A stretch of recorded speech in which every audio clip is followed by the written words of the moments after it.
bahay dalahinan. Wishing candle. Sendiri kita tuh sa wishing candle. Siapa? Tugay pa na mo ukod.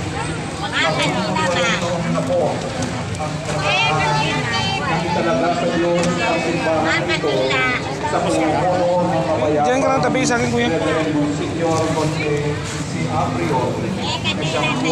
Matagal ka na dito na yung nag-ano?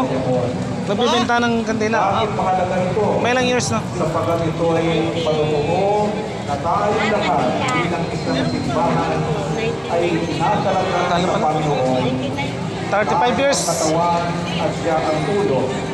Ang simbahang gusali ay simbolo naman ng tunay na simbahan ang mga tao, ang mga biliyagan at ang sambayanan. Upang tayo po ay maging marapat gumanap sa banal na pagdiriwang, aminin po natin ang ating at ating mga kasalanan at ating pagsisisi.